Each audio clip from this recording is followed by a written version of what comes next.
अच्छा सुनो, सब्सक्राइब करते वक्त ना घंटी बजा देना ताकि जब मैं ऑनलाइन आऊँ तो तुम्हारे फोन की भी नमस्कार दोस्तों। इस समय की पहले बड़ी अपडेट हम आपके सामने रखेंगे। जी हाँ, यूपी डीएलएड एडमिशन को लेकर लेटेस्ट अपडेट क्या है और देख सकते हैं हाई कोर्ट के आदेश को लेकर छात्रों ने घेरा आयोग। क्या अपडेट है इसको भी हम आपके सामने रखेंगे। आज है तारीख 10 दिसंबर 2024। आज की आवेदन स्थिति को हम इस वीडियो में देखेंगे। 12वीं वर्षित ग्रेजुएशन का मामला कोर्ट में कहां तक पहुंचा और अभी और कितना आपको इंतजार करना पड़ सकता है, क्योंकि देखिए अब जो 2024 का ईयर है ना, अब ये साल हमारा लगभग समाप्ति की ओर है। अब किसी भी कीमत पर आपकी जो फर्स्ट क्लास है वो 2024 में नहीं चल पाएगी। आपको 2025 का इंतजार करना ही पड़ेगा। आपको बता दें 12 दिसंबर को डीएलएड की पहली क्लास चालू होने का आदेश था। जी हाँ, 12 दिसंबर से आपका सेशन स्टार्ट हो जाता, लेकिन ठीक है, कुछ बच्चों के चलते, जिन बच्चों ने भैया कोर्ट में केस को चैलेंज किया होगा, ठीक है कि 12वीं पास छात्रों को मौका मिलना चाहिए, इनके चक्कर में पूरा सत्र अब यहाँ पर लेट होता हुआ नजर आएगा।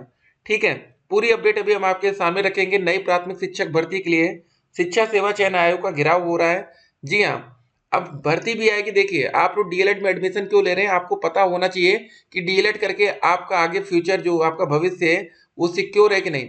पता चले कोई नौकरी मिल ही ना हो, आप इतनी मेहनत बेमतलब में कर रहे हो। नियम कानून सब आपको पता होना चाहिए। सिपाही की तर्ज पर होगी अब होमगार्ड जवानों की भर्ती।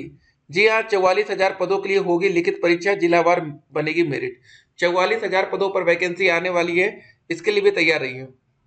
जल्द होगी 44,000 होमगार्डों की भर्ती। नियमावली को दिया जा रहा है अंतिम रूप, कई अहम बदलाव भी हो सकते हैं। सर इस बार एडमिशन नहीं होगा क्या? चलिए अभी आप लोग के सारे कमेंट्स का आंसर इस वीडियो में किया जाएगा। वीडियो हमारी इंपॉर्टेंट रहेगी आपके लिए। ठीक है, देखिएगा, समझिएगा। और डीएलएड करके आगे नौकरी आपको कैसे लेनी है, टीचर में सैलरी क्या मिलेगी। देखिए दोस्तों, सैलरी ऐसी मिलती है ना कि आपका दिल खुश हो जाएगा। ठीक है, वेतन आयोग लगने के एक और चांसेस हैं।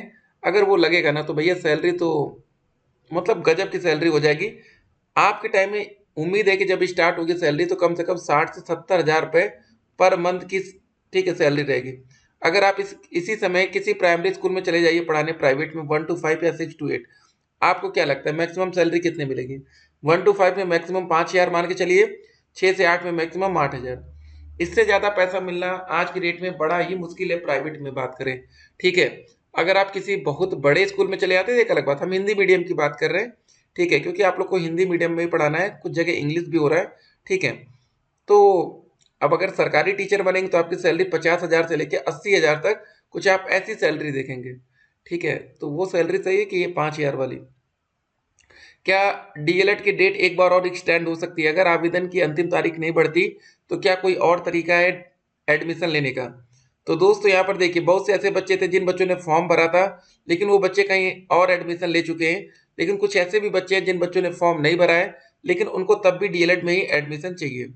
तो क्या हो सकता है उनके साथ, और स्टेट रैंक को लेकर क्या अपडेट होगी, काउंसलिंग का क्या प्रोसेस होगा, करेक्शन की डेट क्या होगी, डायरेक्ट एडमिशन, ये दोस्तों आफ्टर काउंसलिंग होता है। काउंसलिंग का एक राउंड कंप्लीट होगा, 2 राउंड हो जाएगा, उसके बाद ठीक है डायरेक्ट एडमिशन की बात आती है, डायरेक्ट कॉलेज की कट ऑफ क्या जाएगी, सब कुछ देखेंगे। ये दोस्तों हाई कोर्ट वाला कौन सा मैटर है जो आपके सामने यहाँ पर दिख रहा है, बच्चे दिख रहे हैं। ये दोस्तों परिषदीय स्कूलों में नए शिक्षक भर्ती के लिए विज्ञापन जारी करने की मांग कर रहे हैं। डीएलएड के अभ्यर्थियों ने सोमवार को शिक्षा सेवा चयन आयोग का घेराव किया है।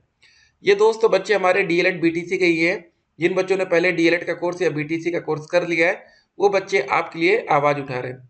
परिषदीय प्राथमिक स्कूलों में 68,500 शिक्षक भर्ती में रिक्त 27,713 पदों पर नया विज्ञापन जारी करने की मांग को लेकर डीएलएड अभ्यर्थियों ने सोमवार को शिक्षा सेवा चयन आयोग एलनगंज का घेराव किया। ठीक है, यहाँ पर देख सकते हैं बच्चे मेहनत कर रहे हैं। और चलिए अब आप लोग के कमेंट का पहले आंसर करते हैं कि क्या और अपडेट है। सर इस बार एडमिशन नहीं होगा क्या? देखिए अगर आपने आवेदन किया 2024 बैच में, आपको एडमिशन जरूर मिलेगा। आपके बैच का नाम 2024 रहेगा, हो सकता है कि आपका एडमिशन 2025 में हो। बीटीसी की स्टडी कब से करें? सर यूपी का आधार कार्ड नंबर दिल्ली के एड्रेस पर चेंज हो गया है, तो प्लीज सर किस एड्रेस पर हो? देखिए आपके पास उत्तर प्रदेश का निवास प्रमाण पत्र होना जरूरी है, ध्यान दीजिएगा, निवास डोमिसाइल सर्टिफिकेट। आपने फॉर्म भरते समय अगर आपने यूपी डाला होगा राज्य अपना, तो निवास यहाँ का आपसे मांगा जाएगा। ठीक है, इसको ध्यान में रखिएगा। बीटीसी की स्टडी अभी फिलहाल आप लोग जो भी कर रहे हो करिए। ठीक है, क्योंकि जब आप लोग की पहली क्लास शुरू होगी उसके बाद 6 महीने के बाद ही आपका एग्जाम होगा, तो पढ़ने के लिए आपको पूरा प्रॉपर समय दिया जाएगा, उसको लेकर परेशान नहीं होना है। सर मुझे मेरे पापा का इनकम सर्टिफिकेट चाहिए कि हस्बैंड का, दोनों में से किसका? इसकी चलिए अपडेट हम आपको आगे बताएंगे जब आपका स्कॉलरशिप का फॉर्म आएगा। अभी इतनी दूर का मत सोचिए। सर मेरा टोटल 227 है और जनरल में है। डैट कॉलेज का चांस जनरल में बिल्कुल भी नहीं रहेगा। अगर आप AWS होता है तो चांस बनता है। सर रैंक लिस्ट कब तक आएगा? एक कंफर्म डेट बता दीजिए प्लीज सर। देखिए कंफर्म डेट हम क्यों नहीं बता पाते आपको, आपको क्यों लगता है कि हमें पता नहीं है? देखिए बात जब कोर्ट में जाता है ना मामला, ठीक है, अभी आप लोग कभी कोर्ट के चक्कर में फंसे नहीं होंगे, इसलिए आपको लगता होगा कि बड़ा ही इजी होता है प्रोसेस। ऐसा नहीं होता। सिंगल बेंच का जो फैसला आया है उसमें एक बात रखी गई कि 12वीं पास छात्रों को डीएलएड में एडमिशन का मौका मिलना चाहिए। ठीक है, अगर पीएनपी को ये है कि हम 12वीं पास छात्रों को मौका नहीं देंगे तो उसके लिए इनको क्या होगा? उससे बड़ी बेंच में, सिंगल के बाद डबल बेंच, डबल बेंच के बाद सुप्रीम कोर्ट, तो इनको डबल बेंच में जाकर जो 12वीं पास छात्रों को मौका मिला था उस आदेश पर स्टे लेना पड़ेगा। उसके बाद प्रोसेस शुरू हो जाएगा।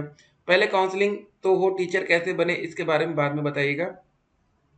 जी हाँ, बिल्कुल देखिए, लेकिन आपको यूपी में टीचर बनने के लिए भी पता होना चाहिए कि 40% या एकेडमिक लगता है, 60% सुपर टेट लगता है। जी हाँ, बहुत से बच्चों का एकेडमिक नंबर बहुत ही कम होता है, तो उनके लिए एक विकल्प आता है बीपीएससी। बिहार में जो वैकेंसी और जगह आती है वहाँ पर आपका एकेडमिक नहीं लिया जाता, सीधे सुपर टेट के माध्यम से नौकरी मिलती है। तो सारी बातें आप आज जानेंगे तो डीएलएड में एडमिशन में आपको फायदा होगा, बाद में आने के बाद पछताना नहीं है। सर जी मेरा 207 नंबर है, आपको प्राइवेट कॉलेज मिल पाएगा। सर बीटीसी की स्टेट रैंक कब आएगी? यूपी स्कॉलरशिप, देखिए स्टेट रैंक आने का मतलब नहीं, आपकी जो पहली क्लास शुरू होगी उससे मतलब रहेगा। सर हम डीएलएड के चक्कर में किसी और में एडमिशन नहीं लिए, साल बर्बाद ना हो जाए। देखिए समय तो काफ़ी ज़्यादा बर्बाद हो चुका है, ये बात एकदम सही है। टाइम बताइए कहाँ? आप लोग जुलाई से इंतजार कर रहे होंगे और आज हम लोग दिसंबर का महीना भी समाप्ति की ओर है। सर कब तक आ सकता है स्टेट रैंक? थोड़ा सा इंतजार करिए। सर काउंसलिंग कब होगा ये बताइए।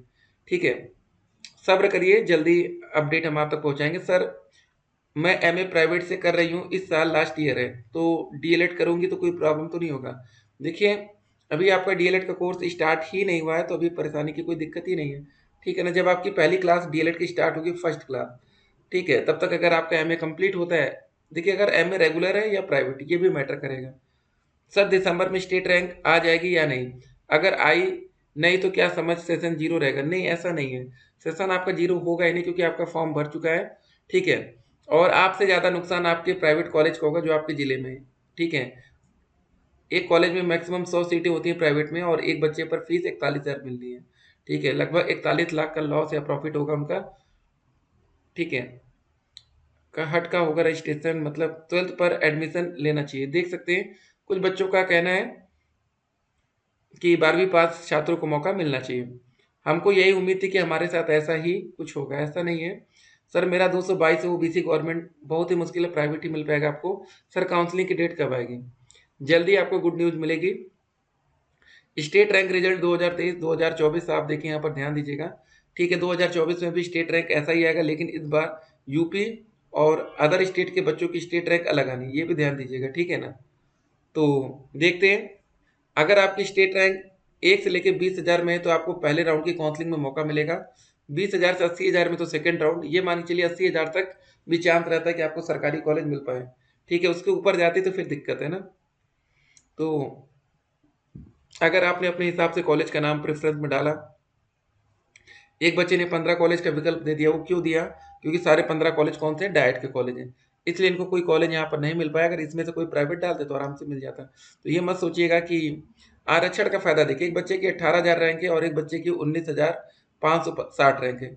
इस बच्चे को सरकारी कॉलेज मिलता है और इस बच्चे को कोई कॉलेज नहीं मिलता। सर इन्होंने जनरल कैटेगरी से फॉर्म डाला था, ये भी जनरल के थे, लेकिन इन्होंने ईडब्ल्यूएस का सर्टिफिकेट बनवाया था। वैसे ही कोई बच्चा ओबीसी का सर्टिफिकेट बनवा रखा होगा, या कुछ बच्चा एससी एसटी। ठीक है, तो फॉर्म भरते समय दोस्तों जो ये रजिस्ट्रेशन का विवरण था ये इंपॉर्टेंट रहेगा। ठीक है, इसी में दोस्तों आपकी सारी डिटेल्स है। अगर आप इसका प्रिंट आउट नहीं रखे तो आपका एडमिशन नहीं हो पाएगा, क्योंकि इसी से देखा जाएगा कि आपने हाई स्कूल, इंटरमीडिएट, ग्रेजुएशन में क्या नंबर डाल रखे हैं, क्या आपने मेरिट को प्रभावित करने की कोशिश तो नहीं की है। ठीक है, नंबर आपके सही पढ़ने चाहिए, बाकी जो परसेंटेज वो ऑटोमेटिक कैलकुलेट होता है, इसको ज़्यादा ध्यान ना देते हुए जो आपने नंबर टोटल में से कितने आपको मिले वो ज़्यादा जरूरी है। उसके बाद दोस्तों यहाँ पर देख सकते हैं विज्ञप्ति, सचिव परीक्षा नियामक प्राधिकारी उत्तर प्रदेश पीएनपी की तरफ से जो विज्ञप्ति आती है, रैंक 1 से लेकर 2,40,000, याद रखिएगा अगर आपकी रैंक 1 से लेकर 2,40,000 में है तो ही दोस्तों आपको काउंसलिंग में मौका मिलेगा, नहीं तो अगर 2,40,000 के ऊपर रैंक है तो आपको डायरेक्ट एडमिशन तब भी मिल पाएगा, ऐसा नहीं कि एडमिशन नहीं हो पाएगा। नियम से है तो एडमिशन क्यों नहीं होगा। अलॉटमेंट लेटर ये 10,000 की पेमेंट पर मिलता है। आवेदन पत्र का प्रिंट आउट लगेगा, हाई स्कूल, इंटरमीडिएट, ग्रेजुएशन का रिजल्ट और सर्टिफिकेट। ग्रेजुएशन में आपका प्रोविजनल प्रमाण पत्र भी लगेगा। निवास, जाति, आधार कार्ड, शपथ पत्र, पहचान हेतु आवेदन पत्र में जैसे फॉर्म भरते समय जो आपने आईडी दे रखी हो, ठीक है, ये सारी चीजें। चलिए दोस्तों, वीडियो काफी लंबी हो चुकी है, ठीक है, तो वीडियो के शुरू में आते हैं। मामला कोर्ट में विचाराधीन है, जल्द से जल्द आपके लिए अच्छी खबर आएगी। बस देखिए, पीएनपी के पास इतनी पावर नहीं है ना कि कोर्ट का आदेश अगर ना आया होता कि 12वीं पास छात्रों को मौका मिलने की, तो अब तक पीएनपी आप लोग का एडमिशन लेके परसों से मतलब 12 दिसंबर से आपकी क्लासेस स्टार्ट कर देता है, लेकिन अब क्या ही करें, ठीक है। तो यूपी छात्रों के लिए खुशखबरी है कि आने वाले टाइम में आपके लिए वैकेंसी आएगी। बच्चे संघर्ष कर रहे हैं, आप भी संघर्ष का हिस्सा बनिए। 230 प्लस जनरल में डायट कॉलेज की cut off, 225 plus EWS OBC 80 में 215 प्लस, बाकी में 200 प्लस, ठीक है। आपकी रैंक आनी चाहिए 2,40,000 में, ये इंपॉर्टेंट रहेगा। फिर मिलते हैं, स्टे कनेक्टेड।